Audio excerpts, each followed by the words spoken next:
Alright, this video is for the Unit 1 questions of your Semester 1 exam review for Honors Algebra 2. This is the semester exam schedule. It is on your review packet. Make sure that you know when you're supposed to be coming in for exams. You need to be here for all of your regular classes.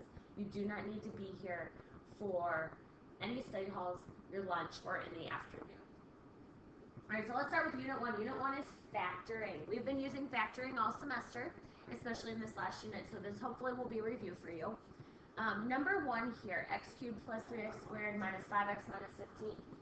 That quadratic has 4 terms, and the method we use to factor when there are 4 terms is called grouping.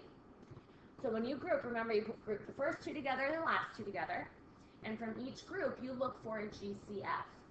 The first group has a GCF of x squared, and what's left when you pull out that GCF is x plus 3.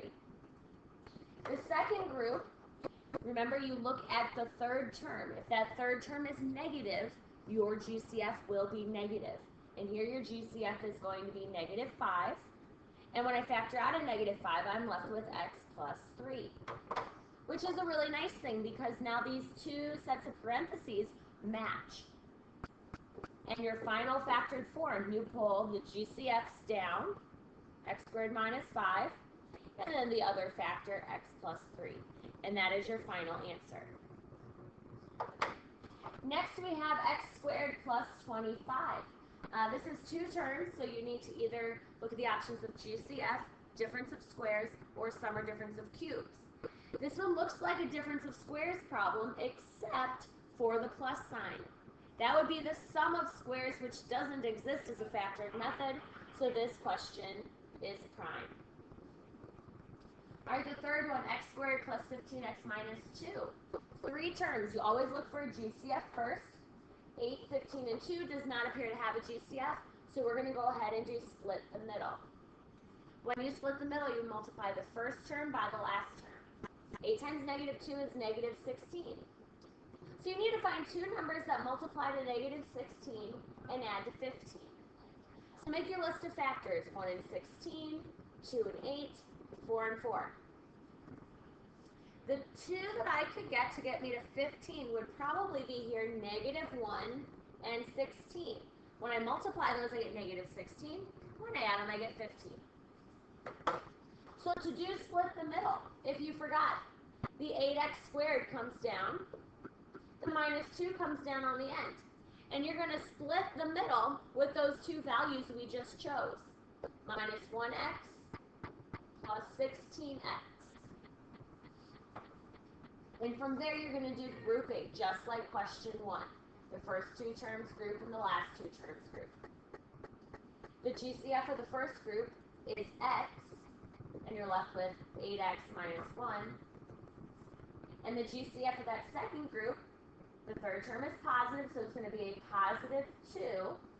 When I factor that out, I get 8x minus 1. Which leaves your final factored form as x plus 2, 8x minus 1.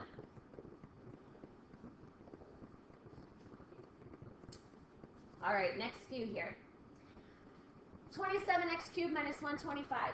That has 2 terms, so again, you're either looking at GCF, difference of squares, or sum or difference of cubes. Because I have x cubed, we're going to be doing that sum and difference of cubes here, and specifically the difference of cubes because there's a minus sign. Remember the cubes, this is where you do that, use the acronym of SOAP for the sign, same, opposite, always, positive.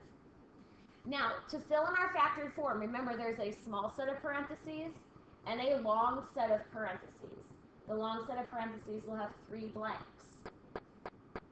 To find what goes in those blanks, you're going to take the cubed root of each term.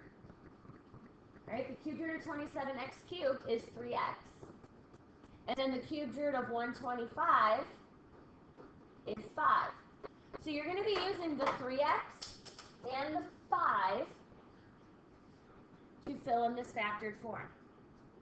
The small set of parentheses is easy. We'll fill in the signs here after we write the factored form. But the first part of this small set of parentheses is 3x. The second part is the 5. You just use those 2 terms that you found the cubed root of. All right, now the next blank, or the next factor, has 3 parts to it. The first part, you always take the 3x and square it. Now be careful. When you square 3x, you have to square the 3 and the x, which becomes 9x squared. The last blank, I'm going to skip to the end here, the last blank takes the 5 and squares it. And the middle blank multiplies 3x and 5 together, which is 15x.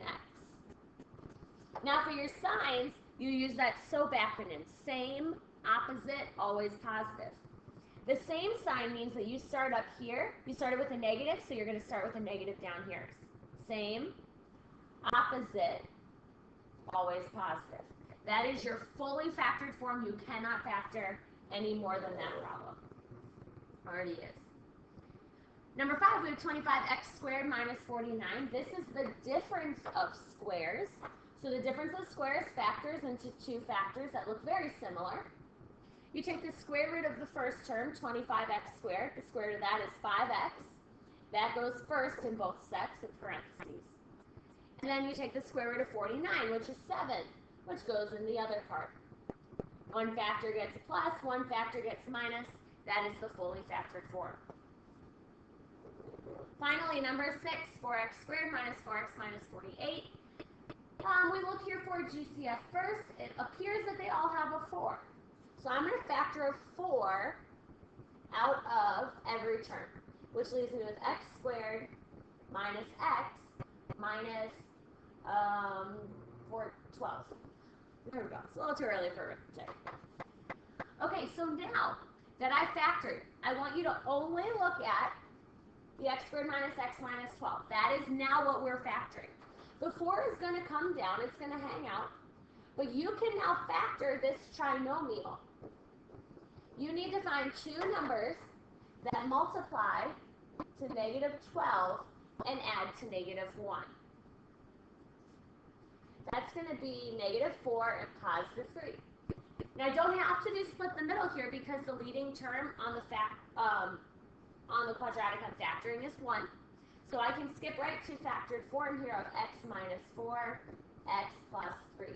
Make sure you include that 4 in your solution because that is part of the factored form. All right, and I believe there is one more question here. It's a multiple choice. We're going to factor 12x squared y minus 30xy squared. Always start with GCF. So when I look at 12 and 30, it looks like there's a 6 in both of those. So I'm going to have a 6. They also both have x's. So you look at the lowest exponent on the x's, which is just a plain x with an exponent of 1. Same with the y's. You have a y and a y squared, so you can only pull out a y from both. You're going to end up dividing 6xy out of each factor. 12 divided by 6 is 2. The x's, you're left with one of them, and the y's are going to go away when you factor that out. Now, if I have negative 30 divided by 6, that'll give me negative 5. The x's here are going to go away, and you'll be left with a y.